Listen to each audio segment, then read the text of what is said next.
प्रथमं शैलपुत्री च द्वितीयं ब्रह्मचारिणी तृतीयं चन्द्रघण्टेति कुष्माण्डेति चतुर्थकम् पंचमं स्कन्दमासेति षष्ठं कात्यायनीति च सप्तमं कालरात्रीति महागौरीति चाष्टमम् नवमं सिद्धिदात्री च नवदुर्गा प्रकीर्तिता उक्तान्येतानि नामानि ब्रह्मणेव महात्मना।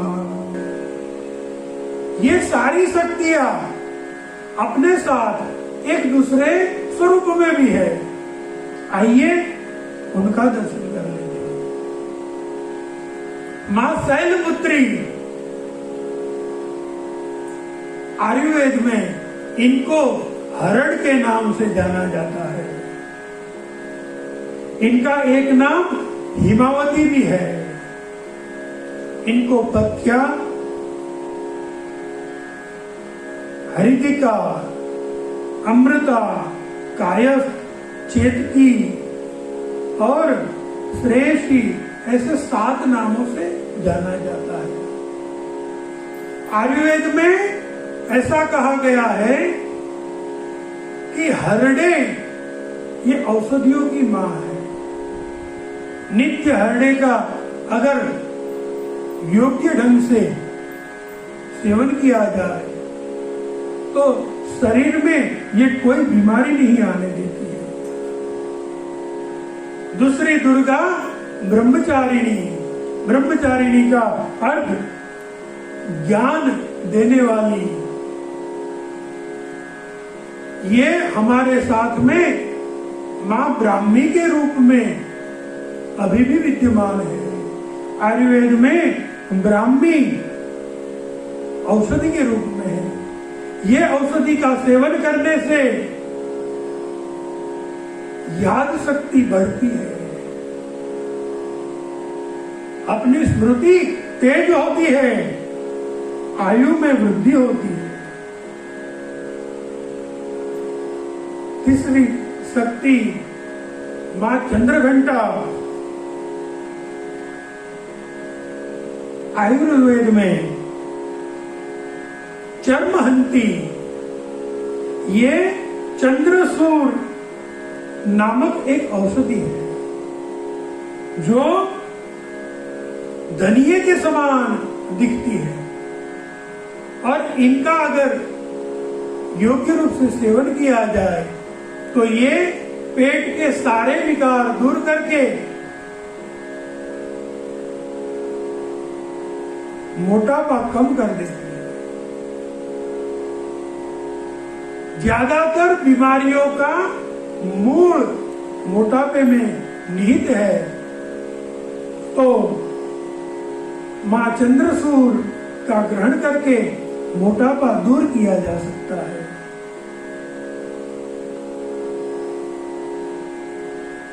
मां कुष्मांडा, इनको कुम्भड़ बहुत प्रिय है। ये कुम्भड़ में से पेठा बनाया जाता है। कभी वृंदावन मथुरा यात्रा में निकलो तो वहां आपको ये पेठा बहुत मिलेगा। ये पेठा भी एक औषधि है। अगर सही ढंग से कुम्भड़, इसको कोलू भी बोला जाता है, इसकी सब्जी भी बनती है, इसको ग्रहण किया जाए तो ये मनुष्य के सारे रक्त विकार शुद्ध कर देता है। इसके सेवन से मानसिक बीमारियां दूर हो जाती है। पेट के भी सारे विकार दूर करने का सामर्थ्य ये पेठा में है। छठे स्वरूप में मां स्कंद माता, जिसको आयुर्वेद ने अलसी के रूप में जाना है। भोजन के बाद में योग्य मात्रा में अलसी का सेवन किया जाए तो ये वात, पित्त और कफ तीनों का समन करके तीनों के विकारों को दूर करने का कार्य करती है। मां कात्यायनी आयुर्वेद में इनको अंबा, अंबिका और अंबालिका, महाभारत की ये 3 स्त्रियां हैं, इनके नाम से जाना जाता है। और आयुर्वेद में ये औषधि का नाम है मोहिया। इनके योग्य सेवन से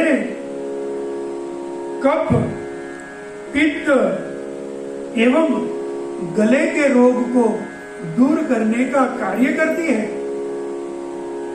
तदुपरांत मां कालरात्रि,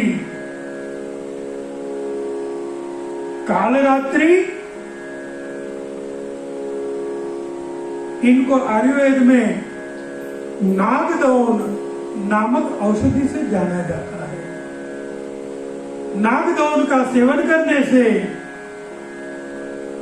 सभी रोग में फायदा मिलता है, खास करके मस्तिष्क के विकार दूर करने का कार्य नागदौन से होता है। देखिए मेरे भाई बहन, मनुष्य शरीर में मस्तिष्क, इसका खूब महत्व है। हमारे हाथ चल रहे हैं, पैर चल रहे हैं, हमारी आंख देख रही है, कान सुन रहे हैं, नाक खुशबू ले रहे हैं, लेकिन इन सब का संचालन हमारा मस्तिष्क करता है। और इसके लिए शिखा का महत्व कहा गया है, शिखा रखना चाहिए। तिलक करने से हमारे मस्तिष्क की पूजा होती है। तिलक हर एक सनातनी हिंदू को अवश्य करना चाहिए। इसके बाद में मां महागौरी, ये तुलसी के रूप में विद्यमान है। आयुर्वेद के विद्वान तुलसी का सुंदर उपयोग दिखलाते हैं। तुलसी के अनेक प्रकार है, श्वेत तुलसी, श्याम तुलसी, मरुता, ध्वना, अर्जक, षटपत्र। तुलसी अनेक विकारों को दूर करने वाली है, लेकिन सबसे महत्व का कार्य अगर तुलसी करती है तो ये हृदय को शुद्ध करने का काम करती है।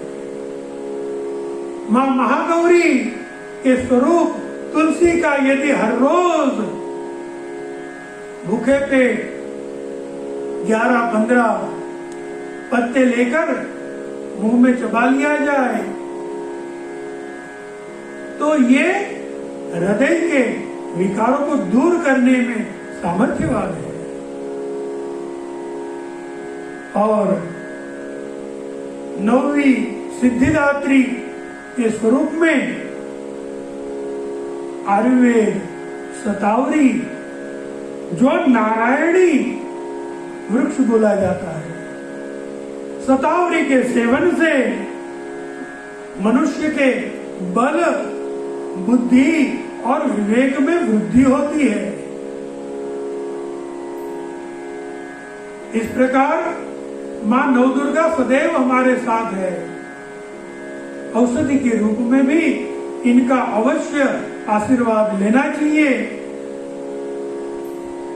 लेकिन जब जिस स्वरूप में मां की सेवा करनी हो तो उस स्वरूप के जानकार उस स्वरूप के अनुभवी विद्वान पुरुष की मार्गदर्शन की अति आवश्यकता रहती है। जैसे YouTube में और गूगल में आपको माता के अनेक सिद्ध मंत्र मिल जाएंगे, लेकिन यदि ऐसे ही डायरेक्ट मंत्र लेकर के जपना शुरू कर दिया तो ये बहुत बड़ा भय हो सकता है।